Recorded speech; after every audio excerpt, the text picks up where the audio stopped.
کہ 6 روزہ تراوی، 7 روزہ تراوی، 10 روزہ تراوی، اٹس گڈ، اوکے، مگر اس میں 2 پرابلم۔ ایک پرابلم تو یہ ہے کہ جو بھی اس کے منتظمین ہیں ماشاءاللہ تو خیال رکھتے ہیں، ویری گڈ، کہ جب 5 6 7 روزہ تراوی ہوتی ہے تو قرآن بہت اسپیڈ سے پڑھا جاتا ہے۔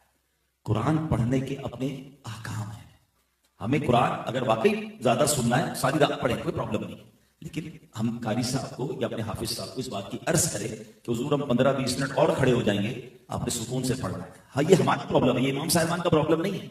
ہمیں مسجد بھی وہ اچھی لگتی ہے، ہمیں حافظ بھی وہ اچھی لگتا ہے، جلدی پڑھا دیں، اوہو ہمارے یہاں 1 گھنٹے میں تراویح فارغ، ہمارے یہاں 45 منٹ میں فارغ، ریس لگائی ہوئی ہے۔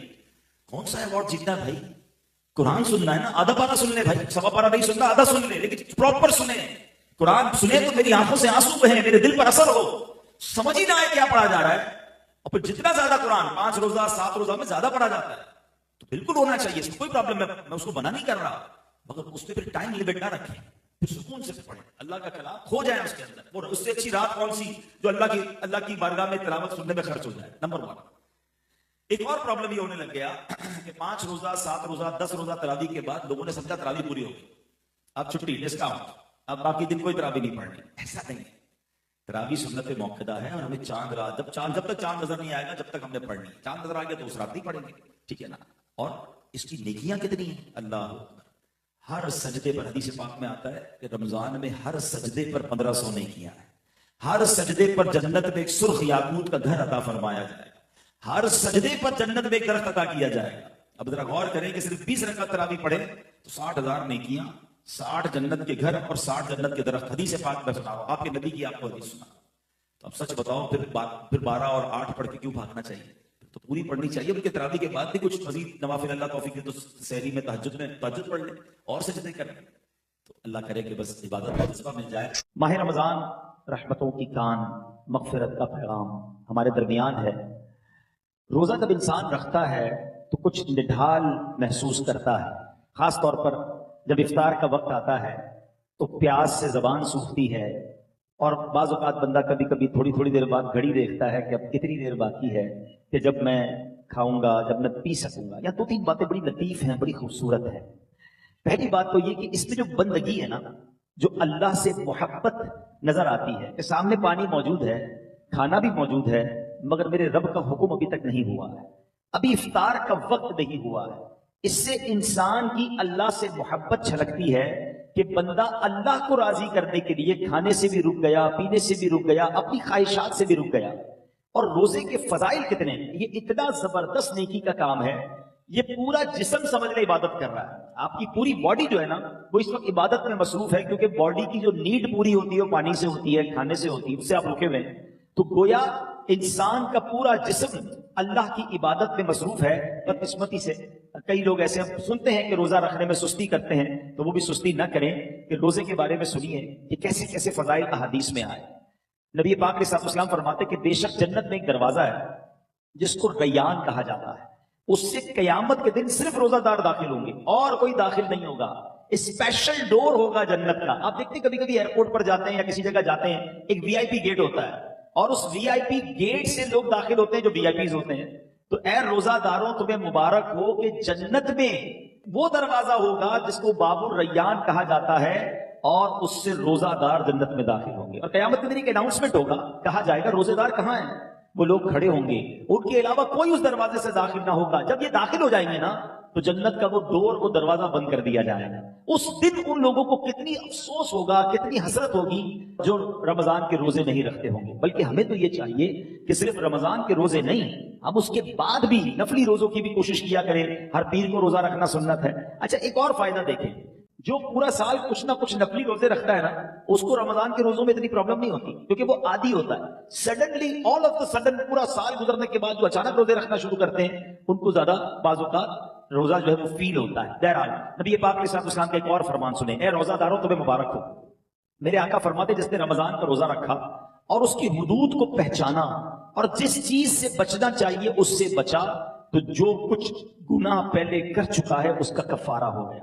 یعنی روزہ پچھلے گناہوں کا کفارہ ہے۔ روزے کی ایک اور شاندار فضیلت، نبی پاک فرماتے جس نے ایک دن کا روزہ رکھا، اللہ عز و جل کی رضا حاصل کرنے کے لیے اللہ عز و جل اسے جہنم سے اتنا دور کر دے گا جتنا ایک کوا جو بچپن سے اڑنا شروع کرے یہاں تک کہ بوڑھا ہو کر مر جائے. اچھا کوے کی عمر بتائی جاتی ہے کہ 500 سال ہوتی ہے. 500 سال تک پرندہ اڑے گا تو کتنا دور ہوگا؟ اللہ ایک روزہ رکھنے والے کو جہنم سے اتنا دور کر دے گا. مبارک ہو ان کو جو پورا مہینہ روزہ رکھتے ہیں اور ماشاءاللہ نفلی روزے بھی رکھتے ہیں. ایک اور خوبصورت بات میرے آقا علیہ السلام فرماتے ہیں ہر شے کے لیے زکات ہے اور جسم کی زکات روزہ ہے اور روزہ آدھا صبر ہے. اللہ اکبر. یعنی آپ کی باڈی کی زکات ادا ہو رہی ہے کہ جب آپ رمضان میں روزے رکھ رہے ہیں ماشاءاللہ. تو ہمیں روزے کی پابندی کرنی چاہیے. ایک اور حدیث سن لے پھر میں انشاءاللہ روزے کے کچھ احکام بیان کرتا ہوں اور یہ بڑی کمال کی حدیث ہے. نبی پاک علیہ السلام نے فرمایا کہ قیامت والے دن روزہ داروں کے لیے ایک سونے کا دسترخوان رکھا جائے گا جس سے وہ کھائیں گے حالانکہ لوگ حساب کتاب کے منتظر ہوں گے. اب ذرا سوچئے آج بھوک لگ رہی ہے, پیاس لگ رہی ہے, کھانے سے رکے ہو نا. اس دن جب لوگوں کو حساب کتاب دینا ہوگا, قیامت کے دن لوگ حساب کتاب دے رہے ہوں گے, مگر جو روزہ دار ہوں گے ان کو قیامت کے دن جنتی دسترخوان لگا کر وہاں کھانا کھلایا جا رہا ہو. اس کا مطلب کیا ہوا؟ ادھر بھوکے رہ جاؤ ادھر نعمتیں ملیں گی. اگر ادھر کھانا ہے ادھر روزہ نہیں رکھنا ہے تو ادھر کی محرومی ہے. اب آپ کی مرضی ہے چوز کیا کرنا ہے, سلیکٹ کیا کرنا ہے. اچھا روزے کی بہت ساری خوبصورتیوں میں ایک اور بڑی کمال کی خوبصورتی کیا ہے کہ بندے کا جو اللہ پر ایمان ہے نا اس کا لیول بہت ہائی ہو جاتا ہے.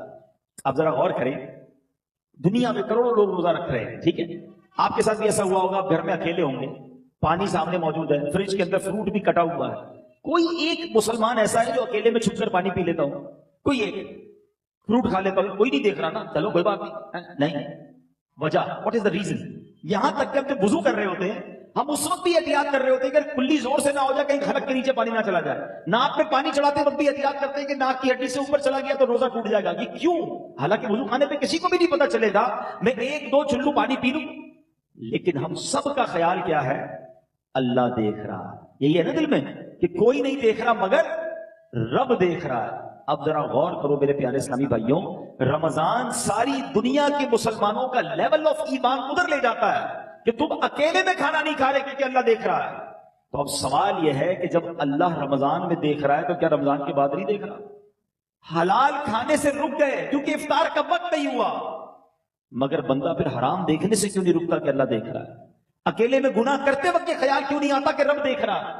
ایکچولی رمضان ہماری پوری پریکٹس کروا رہا ہے کہ دیکھو جب پورے رمضان تم یہ خیال دل میں بٹھائے رکھتے ہو کہ اکیلے میں کھانا نہیں ہے, پینا نہیں ہے, رب دیکھ رہا ہے, تو پھر رمضان میں بھی اور رمضان کے بعد بھی حرام کماتے وقت بھی سوچو نا اللہ دیکھ رہا ہے, حرام بولتے وقت بھی سوچو اللہ دیکھ رہا ہے, حرام سنتے وقت بھی سوچو اللہ دیکھ رہا ہے. تو انشاءاللہ اگر یہ پریکٹس بن گئی کہ اللہ دیکھ رہا ہے تو پھر گناہ کرنے کی عادت چھوٹ سکتی ہے. اللہ مجھے بھی اور آپ کو بھی یہ خیال ایسا عطا کر دے کہ جب بھی برائی کی طرف جانے کو جی چاہے دل سے صدا آئے کہ اللہ دیکھ رہا ہے. بالکل اسی طرح میرے پیارے اسلامی بھائیوں, رمضان میں جو ہم روزہ رکھتے ہیں اور چیزوں کی جزا بیان ہوئی ہے کہ بھائی اس کے بدلے جنت کا گھر ملے گا, جنت کے درخت ملیں گے, جنتی کھانے ملیں گے. اب آؤ روزے کی ایک اور فضیلت سنو. میرا کوئی بھائی, میری کوئی بہن اور روزہ کبھی قضا نہ کرے. روزہ قضا کرنے کا خیال بھی آئے تو دل میں یہ نہ لائے. لوگ کہتے ہیں یار کام کاج بہت ہوتا ہے, نوکری مجھے کرنی ہوتی ہے. دیکھو کام کم کر دینا, کاروبار کم کر دینا, تھوڑے پیسے کم کما لینا, مگر روزہ مت چھوڑنا. کیونکہ اب جو میں فضیلت بتانے جا رہا ہوں نا, میں نے اب تک کسی اور عمل کی یہ فضیلت نہیں پڑھی ہے. کیونکہ نبی پاک علیہ السلام فرماتے ہیں کہ اللہ فرماتا ہے, یعنی یہ حدیث قدسی بھی ہے, اللہ فرماتا ہے فَإِنَّهُ لِي وَأَنَا أَجْزِي بِهِ. اللہ فرماتا ہے روزہ میرے لیے ہے اور اس کی جزا میں خود دوں گا. باقی چیزوں کی جزا رب فرشتوں کے ذریعے عطا فرماتا ہے, مگر روزہ دار کے لیے رب نے فرمایا اس کی جزا میں خود عطا فرماؤں گا. بلکہ علماء اس کو ایک اور انداز سے بھی پڑھتے ہیں, انا اجزا بہی. اس کے معنی یہ ہو گئے کہ روزہ میرے لیے ہے اور اس کی جزا میں خود ہوں. یعنی رب فرما رہا میں اس کا ہو جاتا ہوں. تو اے روزہ دارو, جس کا رب ہو جائے تو اس کے کام کیوں نہ بن جائیں, اس کی مشکلیں آسان کیوں نہ ہو جائیں. اور ایک اور میں شریعت کی لاجک بتا دیتا ہوں. بہت سارے کاموں میں